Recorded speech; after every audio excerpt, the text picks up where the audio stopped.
Are you looking for a way to make co-parenting easier? Talking Parents can help you streamline your shared parenting responsibilities and minimize conflict by keeping all interactions organized and documented. With Talking Parents, you can stop worrying about the he said, she said, and focus on what matters most, your children. Download the app in the Apple or Google Play Store and start a 30-day free trial today. Today, we are delving into a mindful approach to divorce, moving beyond the struggle, and we're looking at the transformative power of mindfulness when navigating what is such a tumultuous journey of divorce. And when your hopes and dreams seem to crumble under the weight of reality. And joining me today is David Frank Gomes, a mindfulness coach and life strategist, and he brings decades of experience to the conversation. His approach blends ancient mindfulness practices with the practical coaching techniques and supports clients through many major transitions. You can read more about him and the episode in our show notes, but at this point, we're going to dive right in. Welcome, David. Thank you. It's lovely to be here. David, I love to start each episode asking my guests to share with the audience something unique about them that has nothing to do with what you do. And we were talking offline about that. So can you share? Yes, I can cut hair. I used to be a hairdresser many, many years ago. And I still do the odd backyard haircut. I still have a few clients. But yeah, that's something kind of cool. Yeah, that is nice. I love hearing that because it always brings another flavor of the individual to the conversation. So thank you for that. Yeah. And I mean, being a hairdresser it's so true. You often have to look back at your life to sort of figure it out. And when I look back, I realized I knew I was never going to do that forever, but it provided me with some kind of foundational building blocks for what I was going to go on to do. Yeah. I think that's a nice actually transition into our conversation. I tend to look at my life and I think of it as a mosaic, right? There's the shiny pieces, which were my successes or my talents and my skills. And then there were the struggles and the heartache and the difficult times. And yet I've arrived at where I am today based on all of those pieces coming together in some kind of a picture of today's life. And of course, it's continuing. Yeah, that's beautiful. It's a beautiful metaphor, and it feels very true. Yeah. Yeah. So we have this audience. My specialty is high conflict divorce. And so we're talking about people who not only are struggling in their current transition of divorce, most likely fighting a legal battle in the courts, but many were attracted to these complicated relationships because of their own childhood trauma, right? And so there's these waves, and a lot of times it's like, why does this keep happening to me? And so as we open up this conversation about mindfulness, I would love for you to kind of lay a groundwork for us about how to look at mindfulness and how to begin to have a different lens for this journey that they're going through. Yeah. Yeah. Okay. Well, mindfulness is, first of all, I just want to talk about what it's not. It's not it's not something to add to your routine like going to the gym 3 times a week. It's not something you do at a fixed time. It doesn't necessarily make your life perfect and problem free. It's not a prescription. What it is a basket of practices, and its core sort of idea at the foundation of it is philosophically this notion of impermanence and change. Everything changes, everything is impermanent. And then there's other practices like meditation, there's breathing practices, there's paying attention to ordinary things. there's checking in with yourself regularly. So it's a basket of practices that you can dip into. But really it comes down to attention. And so the way we pay attention, and you could say in a sense how we hold our problems, for most of us how we sort of hold our problems becomes the problem. And so it's the metaphor I would use is you're swimming in this beautiful reef in a tropical paradise and you see a shark. And your first reaction is fear, your heart starts to beat, you're anxious. And then let's say your biology training kicks in and you realize, oh, it's a reef shark. It's harmless. And now suddenly you're curious about what is in front of you. And so mindfulness training is like that. We're training our mind to be curious about what's in front of us so that we can skillfully navigate through these endless peaks and valleys in our lives. And in a sense, if I had to sum it up, I'd say it's a way of being friendlier with the way things are. Not the way we think they should be, or the way we hope they'll be, but the way they're actually presenting them to us in the moment we're in. And it's a practice, and everyone can get better at it. Right. Is it easy? Not particularly. It's so simple, but it's also very elusive, and there are times where it seems almost impossible to practice. Yeah. One of the things that I notice even in myself is in the earlier days when I was first facing this, all of my attention was on the external, on the cord, on the difficulties with my ex, on my fear around my children or the finances.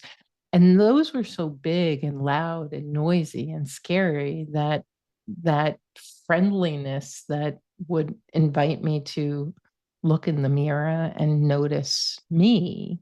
I think your word elusive maybe it was just off my radar altogether, but even when I began to understand it, it was hard. Yeah. Yeah, and mindfulness is not, I mean, it's a very profound moment in your life when there's a tear in the fabric of your life. And it's not some cotton candy self-help approach. There are moments that are very difficult to be with. Yeah. There are moments that you're not in love with. And mindfulness isn't asking you that, but it is asking you to pay attention, even to the pain. And I had sent this to my client that I'd read, which I really liked, actually, and I printed it out and put it on my desk. One of the ways we become mindful is we create touchstones or anchors for ourselves so that in a moment where we're buffeted, we can turn to something and remind ourselves about something beautiful and true. And this is she was a philosopher and an activist, Simone Weil, and she said, our destiny is shaped by our attention.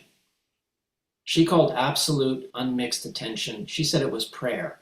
And she said, our attention is a resource and a blindfold. So when you're in those moments where the mountain is big, how am I going to climb it? Then it tends to become this daunting blindfold. It can also be a string of pearls, which is just, what's the next step I have to take? And then what's the next step I have to take? And I just keep taking the step that's in front of me as kindly as I can. And sometimes we're not mindful. It's okay. It's not about perfection. It's about developing this practice of bringing yourself, returning to the practice. And you have to practice something. Right.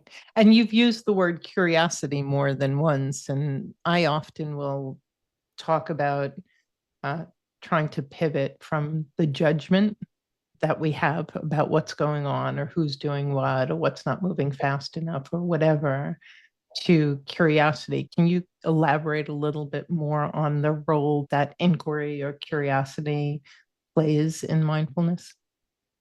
Yeah, it's very big. One of my teachers was saying something that I found profoundly interesting. He said there's two ways to develop curiosity. One is to treat the world and yourself and everybody in it like a puzzle. And what's a puzzle? It's something that has to be solved. It's a problem. I need to solve it. And in the long run, what it develops is curiosity that is just about problem solving and creating puzzles. But once you've solved a puzzle, it's dead. It doesn't mean anything. Right. It's like there's another way to enter, which is mystery. And a mystery is not something you solve. A mystery is something you enter into and you become part of it. You flow with it. There's no ultimate answer. But it expands. It gets bigger. And so if you're willing to sort of see how mysterious life is, how mysterious you are, even your partner with which you are having this high conflict divorce, you can open up a curiosity that I will guarantee creates more space inside of you. And it's this spaciousness that allows us to navigate through these moments of intensity, and I'm speaking from experience. This isn't some bombastic sort of self-help approach. This stuff works, but you have to be dedicated. There's a rigor to it, to the practice. You have to be willing to at least entertain the notion of non-judgment and acceptance. It doesn't mean you have to accept everything about your partner that you don't like, but you understand that in mindfulness, we're not interested in circumstances. They're always changing. And here's how most people live in the Western world. They just have the pieces of their life, and they're just moving them around on the board. If I could just get everything perfect, and then they got to kind of balance it. And it's like, okay, that's it, I got it. My back's sore. Mindfulness doesn't work that way. Mindfulness is about principles of truth. And so the truth is your partner isn't the problem. You're the problem. Like, solve the problem of yourself and the problem of the world starts to solve. And that's a hard one for a lot of people because it means radical responsibility. Right. And I do think I was just talking to a young couple that's struggling, and she was saying, my partner is great when life is great, but when life is hard, so he goes up and down with the circumstances, and that feels really unsafe for me. And I think that's what you're saying. It's like, well, it's almost like the tail wagging the dog if the circumstances are going to drive your experience of life. Yeah, because there's a conclusion in that experience that you just described, right? And the mind is a conclusion generating machine. It generates a conclusion and then it goes out into the world to prove that that is true. So if the conclusion is happiness is when things are going well, from a mindful perspective, good luck. Good luck with it. Mindfulness doesn't operate on that. It's not concerned with whether things are going well or not well. It doesn't make any difference. What it's concerned with is your inner state of being, your inner awareness, your ability to navigate and surf these waves as they come, and sometimes decide not to surf a wave. So we're not trying to become a person who, like, what's the right direction, the rightness and wrongness. We're trying to become a person who can sense and then respond to life as it's happening with this internal wisdom and sense that a sense of okayness, even during times that are very difficult, such as illness or divorce or financial trauma, or even the trauma of climate these days. A lot of people are very traumatized by that. They're living in places where climate is, there's what's going on in Florida right now. So Hurricane Milton is a perfect example. Exactly. yeah, so I think it's a fundamental different approach than what we've sort of been taught. And from a mindful perspective, sometimes we win through victory and joy and success, and sometimes we learn through the opposite of that. And we're trying to get with that. So let me ask you this, and then I'd like to get really tangible. Maybe you have one or two examples of people you've worked with. But I think that for me, early on, I grew up in a chaotic household. I married into a chaotic household. I had a very chaotic divorce. I think I was anything but conscious. I don't think I was raised with that concept. And it was actually a 12-step program I had gone into, and they started saying something about serenity. And I turned to the person next to me and I was like, what is the definition of serenity? Like, it was the most foreign concept to me.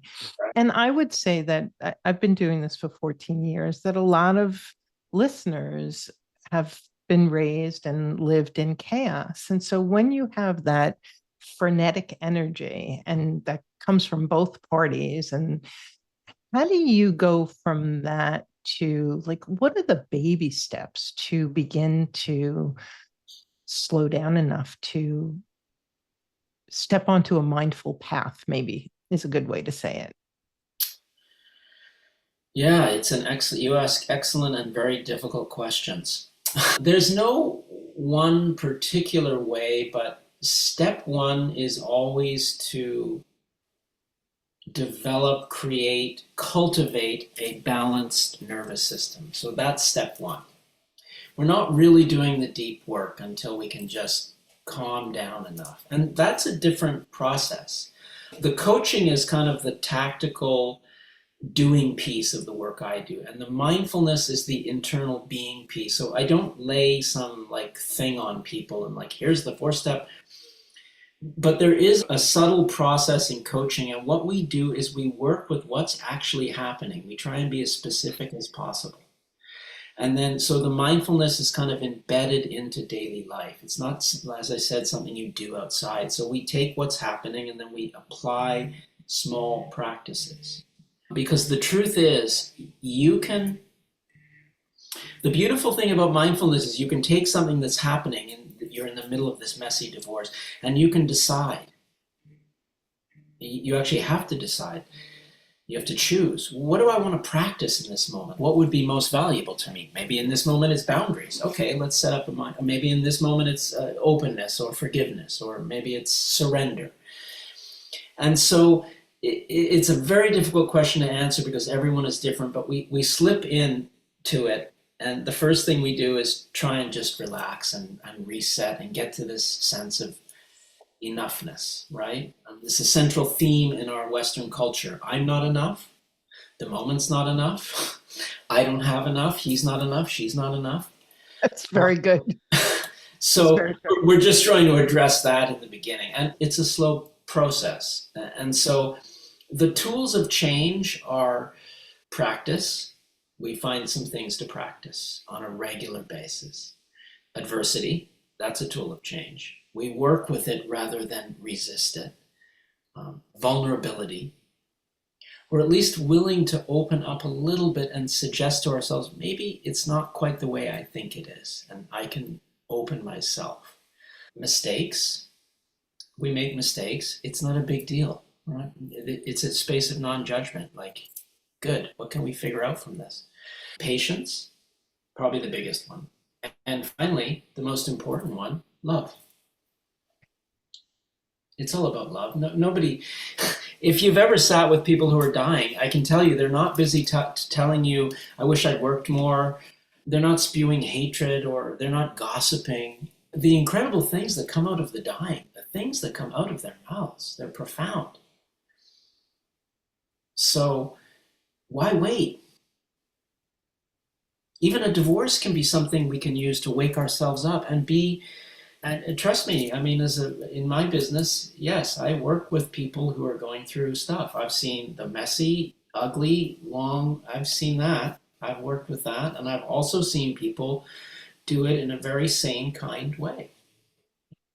I You know know, it's possible. as you're describing it, David, the concept that's coming to mind is like almost going from rigidity into flow or flexibility. And you've said expansive a few times, but you've also mentioned resistance. And does that make sense that we're Yeah, heading into flow when we're going in that direction? yeah. It's no. I think it's beautiful what you said, and that's kind of that feels right. It's kind of a paradox, right? Because in order to sometimes deal with these things, you have to hold sort of two separate points of view in a new way. And so In one sense, flow is on one side, it's just the dedication to practice something. Like nobody gets better. You get better at what you practice. If you practice anxiety and unhappiness and blaming other people, then you get better at it. So we try and figure out a practice that's going to help create a sense of well-being. So that's sort of a dedicated, like we just work on that. And then the other side is kind of surrender, right? I mean, there's just most of it is out of your control. Right. You control what you can control. And that's what you focus on the rest, which is most of it. And so it's this paradox that literally starts to create this flow state. And the flow state is not, it's not theoretical. Like it's not some concept. You can't read it in books. You can't go on YouTube and watch it and get into the flow. The flow is an embodied state. Mm. And there are certain things that naturally cultivate it and certain things that don't. I was just going to say, and certain things that shut it right down. Yeah. Yeah. It's not mysterious. It's not magic. And so that's what I relentlessly focus on. And in the wisdom traditions, there's this notion of, we'll call it suffering, human suffering. But it's closer, the word that's closer to the truth is more like dissatisfaction. Mm. Nobody's ever quite satisfied. It's never quite right. And there's a baked in assumption that you need to make me happy. I don't make myself happy. And so this is the function of a lot of people's relationships. They're looking outside for something. And I think of relationships from a mindful perspective as journey partners. My wife is a partner. We're journeying together. She's responsible for her happiness. I'm responsible for mine. So if I take care of myself and she takes care of herself, then we can come together as two people taking care of ourselves rather than two people looking for someone else to sort of make me feel whole. And that's a different approach. And because all relationships are difficult and complex and messy and interesting and goofy, and, right? It's not, so abandon the Walt Disney, notion of this stuff. Mindfulness is about facts, not fiction. It's not. And my parents were very happily married. They had a long, 65 years. I grew up in a loving, friendly, stable home. So I did not experience any of that stuff. And they're both gone. I sat with them both and they're dead. So even the most incredible relationships come to an end. So impermanence and change, we're back to the foundation of mindfulness. So if we're not resisting this stuff so much, we can start to figure out, how do I be okay with all this stuff? It doesn't mean you might not have to move away from a relationship. I'm not suggesting that. There are times when you can't accept what's happening. You can't fix it. If you can't accept it, you have to try and fix it. If you can't fix it, you move away from it. There is no other fourth option that I can think of, right? And that's another mindful kind of framework. Can you accept a situation? If you can fully accept a situation, you transform it immediately. If you can't accept it, can you work on it? Can you try and improve it or make it better, do what you need to do? If you can't do that, what's left? But it's interesting. I find that so many of my clients who clearly need to change the situation are stuck because they're not accepting that what is. So it's like, he should just be different. She should just be different. It should just be different. And so they get stuck in no choice because they're kind of locked into this resistance of what is. And so I often see acceptance as that open door to be able to be creative about, now that I accept that it is what it is and it's not serving me, now I have some choices of what path to take. And I guess what I'm hearing you say is even being able to take that step involves a certain level of mindfulness and stepping back and being more flexible and being open to what is.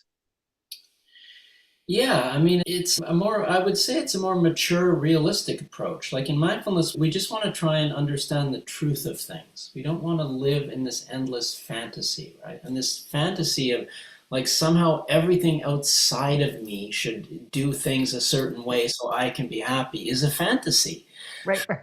right? There's a story about a man, a king, and he talks to the wise people of his court, and the earth is full of sharp objects, and he's always cutting his feet. He's like, what can be done? And they're like, let's cover the earth with hides so that everywhere you walk, it'll be so soft. He's like, yes, that's a good idea. And then the king's wife says, why don't you just cover your feet with the hides? We're never going to be able to find enough hides for the earth. Just cover your feet. And so it's not the climb up the mountain that bothers people. It's the pebble in their shoe. It's the little things. And so we start with the little things that we say are not important. Because in mindfulness, it's all important. There's no unimportant, right? It's just life is a series of transitions. A divorce is a transition. It's a big one. Cancer is a transition. It's a big one. But you're having transitions every day. You walk through a doorway. It's a transition.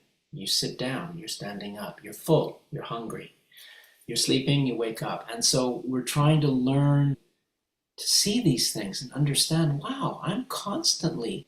And in mindfulness, we're interested in how do we transition? Because in the quality of the transitions, that tells you how happy a person is going to be.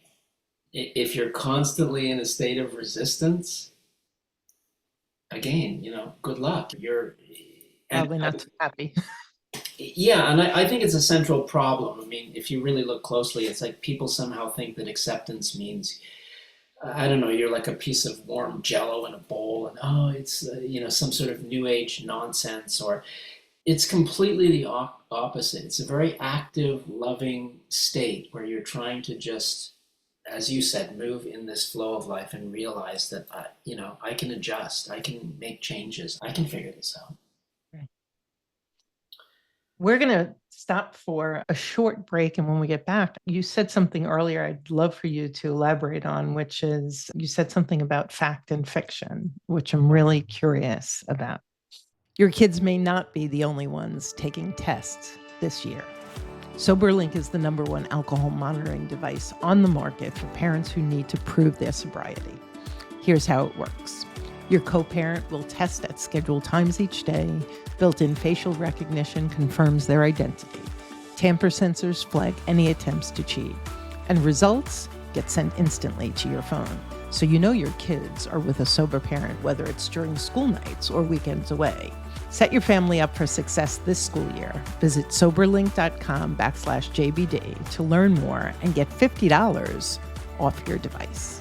Are you looking for a way to make co-parenting easier? Talking Parents can help you streamline your shared parenting responsibilities and minimize conflict by keeping all interactions organized and documented. With Talking Parents, you can stop worrying about the he said, she said, and focus on what matters most, your children. Download the app in the Apple or Google Play Store and start a 30-day free trial today. Divorce feels like an overwhelming perfect storm as you navigate pain, fear, and confusion while struggling with unfamiliar legal procedures and the pressure to make complex decisions that will impact the rest of your life. Our free Rapid Relief Call provides the clarity and confidence you're yearning for. Visit rapidreliefcall.com for support and guidance today. David, when you talked about fact versus fiction earlier, can you tell us a little bit more about what you meant? Yeah, I think that when you start to practice mindfulness, you want to learn to see the unvarnished truth. And the unvarnished truth is we go to the principles, and the essential principle is impermanence and change. So we know things are changing, right? You might say that's an intractable fact. Okay. So we're not trying to see absolutes in a relative world, but we're trying to anchor to foundational principles. Impermanence and change is the ultimate fact. So no matter how perfect something is in your life, relationship, money, job, it will change. It will transform and evolve. Fiction is pretending that you can buy your way out of it, eat your way out of it, sleep your way out of it, like fill in the blank. It makes no difference. Right. And in the Western world, if you look closely at our advertising, at our banking system, at our people are just constantly being told, be afraid, be very afraid, but there's a way out. We can create insurance for you, and like, so there's all these things that we can do that will make your life perfect. And in healthcare, which I also work in, we medicalize everything, so everything has a cure. No matter what, you're going to be okay. Like, we'll and so that's fiction, right? The healthiest people die, sick people die, dictators die, the Buddha died. And so we're trying to penetrate through all this fiction that things don't change and I'll somehow create this perfect life. And we're trying to become people who can skillfully navigate through this mystery. And maybe we want to even inquire into it a bit. Maybe we want to learn how to meditate, or we want to learn how to be more present when we're brushing our teeth or petting the dog or going for a walk. And so, I don't know if that's a good answer, but that's kind of how I think of it. And I'm listening to your answer and I'm thinking, so in some ways, the fiction is I have control. Yeah, it's Hollywood, right? Because we may momentarily have control over something, but if the fact is impermanence and change, then control becomes incredibly elusive. Yeah, and again, like, these concepts are subtle. You have to work with them. They're not sound bites. And so in our sort of sound bitey world, people say, "Oh, mindfulness, or you're in the new trend." And I'm like, well, no, it's not shiny or new. It's ancient. Okay. It's not some new thing I just pulled out of my back pocket. But if you look closely, you actually see that very little is in your control, and you rely on billions of people that you don't know, that aren't here anymore, for the roads, for this computer. I'm old enough to I have an analog brain. Like, I lived in a time when there were no computers. Yep. And the phone was in the kitchen, right? And everyone argued over it. Attached My to the sister was wall. always on the phone. I could never get on it because there was one phone. And when my dad wanted to watch TV, I had to change the channels. Get up off of the couch and go change the channel. Yeah, that's right. Not So, grab the channel changer. yeah, everything changes, and things we think are impossible suddenly become possible. And it's the same with us, right? Just because you don't see this in your modern daily world doesn't mean it doesn't exist. And I think the central theme of happiness in mindfulness is that it's an inside job. Yeah. Happiness is something you cultivate. It's not based on external circumstances, but we're also trying to create external circumstances that are wonderful and that we like. It's practical, and we're trying to journey with people who are in alignment with our values. So mindfulness is a values proposition too. It's the value of looking into things a little more deeply. Yeah. Let's get real tangible. And you've been doing this for a long time. I'm sure you have a lot of stories. So for people who are like, God, this sounds good, but I'm just quite not, like, it's not tangible enough. Can you share a story of somebody you've worked with who maybe practiced this, grew into it, like me, came from like not being terribly conscious, and describe their life experience regardless of or less than their outer circumstances? That's a difficult one. I do my best not to. I'm not selling anybody on anything. I'm not convincing anybody. The only way to really know if this stuff works is to practice it. So I kind of create an ecosystem for people. Okay. give them a non-judgmental space where they can learn to practice with what's actually going on in their life in a non-theoretical way. I work with people often for very long periods of time. So I believe that it's not a speedy self-help sort of quick fix. If that's what you're interested in, you wouldn't benefit from working with me. But I've seen again and again that people who are willing to be open-hearted, suspend a little disbelief for a while. Maybe something else is possible. If it's not, you can always go back to your old way. It's waiting for you. Here I am. I have guided people through, for a lot of people, the first process is just even thinking about something. It's so big, it's like a mountain. How will I ever? To actually climbing that mountain, one step at a time, and coming out the other side. Completely different people. I've seen it and I've helped people do it. And then there's been other people that I've been unable to help because they couldn't get to the basic kind of ideas that would be necessary. They couldn't carry what would be necessary to get to the other side. So it is challenging to talk about that, but I think if you're dedicated to wanting to experience life in a new way, if you're willing to practice a few things that may seem a little weird at first, like meditation, and you will accept the fundamental belief that you can get better and improve at anything if you're willing to practice something.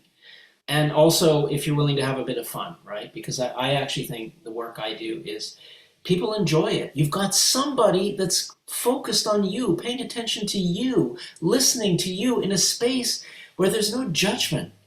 Like, try getting that at home. Right. Or at the office. Yep. Or even at the church, right? Like, where there's all these, it's no wonder so many people have turned away from traditional religion because it doesn't satisfy the basic need to be loved, accepted, seen. And that's what I create. I create this ecosystem that allows people to become who they really secretly want to become. And there's one basic principle. It's a secret, but I'm going to give it to you anyways. It's that whoever I'm working with, I hold something inside of myself. I don't tell them, but I hold inside of myself. You are creative. You are resourceful. You are whole. You may be stuck. You may have there may be something really heavy going on, but that's how I see you, and I never stop seeing you like that. Because if I don't see you like that, you can't be that. If no one sees you as that, it isn't possible. And they may not see themselves at that at all at that point. Yeah, and I would not be here if it weren't for my teacher. I wouldn't be walking here if it weren't for the kind people in my life who have taught me and helped me. And we all need that. We can't do it alone, and we live in this culture of aloneness. Middle-aged men, I mean, it's a torture chamber in their minds, and they have no one to go to, and they're just like slugging it out. And I think, what a tragedy, So many shoulds, especially with middle-aged men, right? Like how they're supposed to be and what they're not supposed to do. And it's a very tiny little room they get put in some ways. Yeah, and if you want to expand it out to beyond gender, I think everybody from time to time needs a partner to just journey with and figure some stuff out and reset. And what's a divorce? It's a major tear. It's a reset. It's like dreams and hopes that crashed into reality.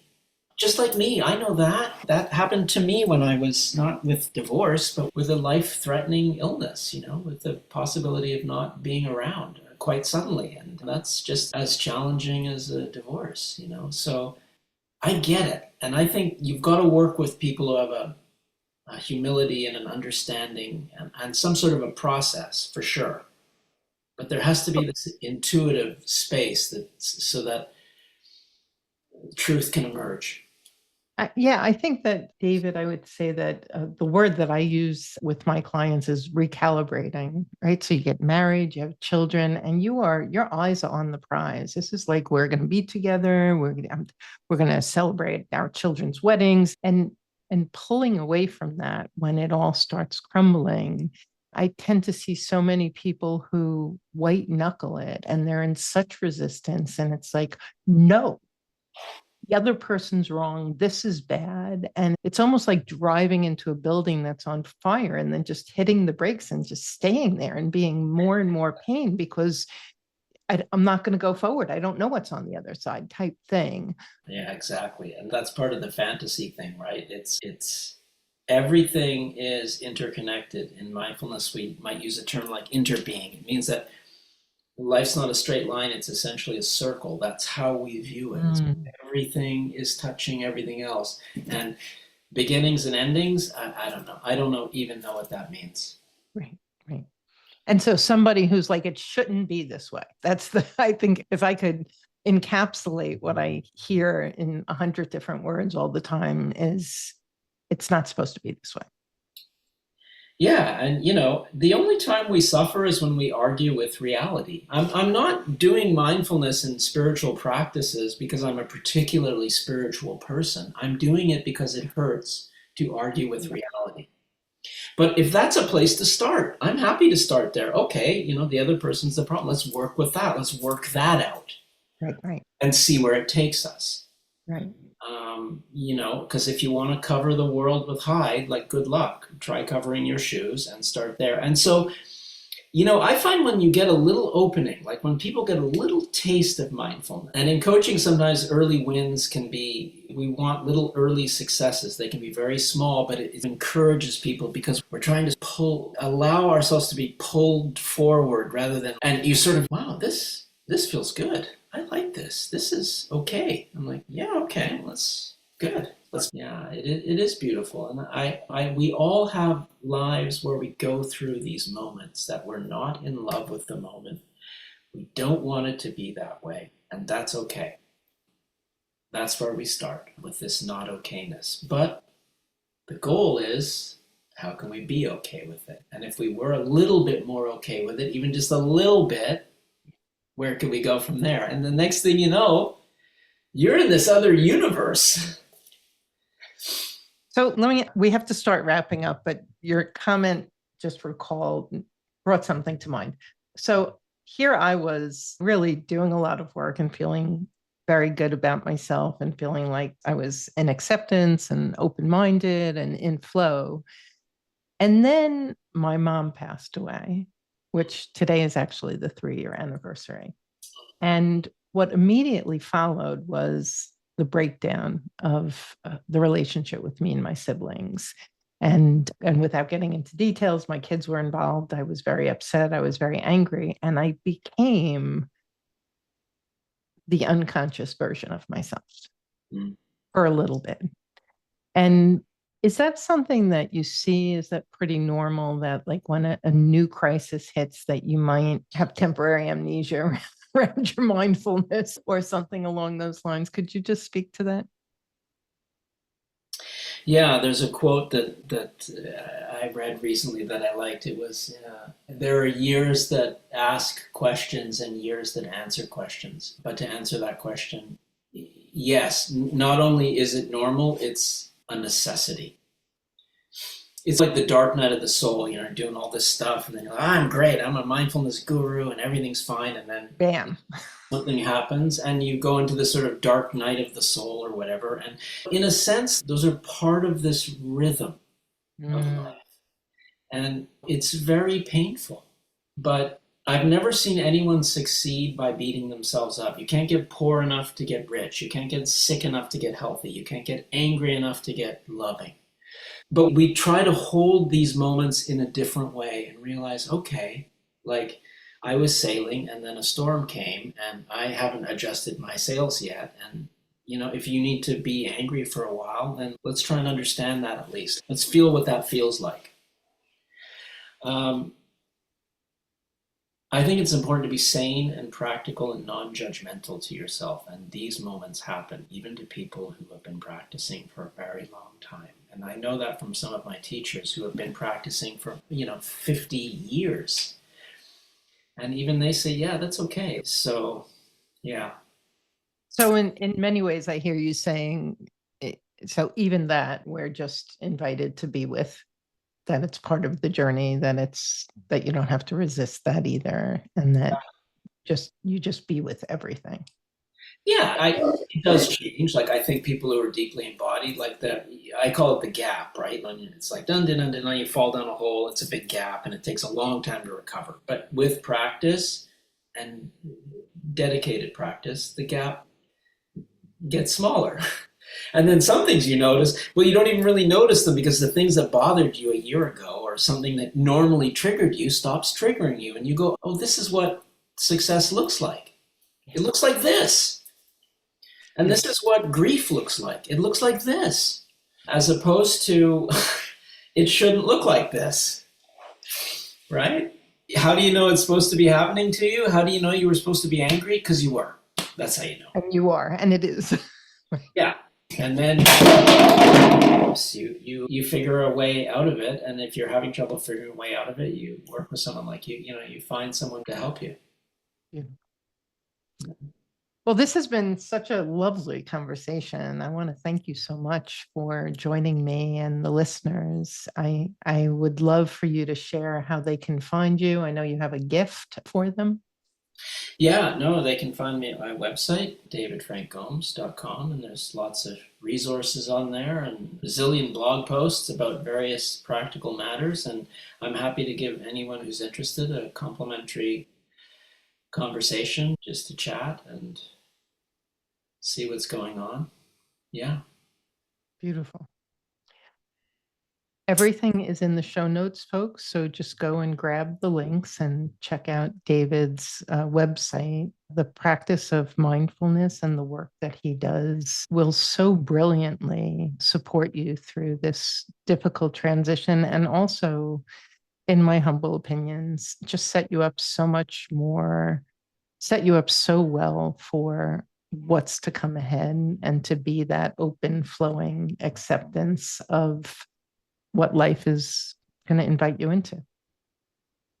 Yeah, beautiful. Thank you for that. So thank you so much. And a delight. I really enjoyed it. Thank you. And we'll be back real soon with another episode. Until then, you take care. Thanks for joining us on the Journey Beyond Divorce podcast. I hope you found guidance and encouragement to help you along your journey. If you like my podcast, please take a minute to subscribe and leave a review on iTunes. You can also visit us at jbddivorcesupport.com, where our team of coaches support both men and women through our one-on-one coaching, group programs, online courses, and free resources. Stay tuned for our next episode, and I'll talk to you soon.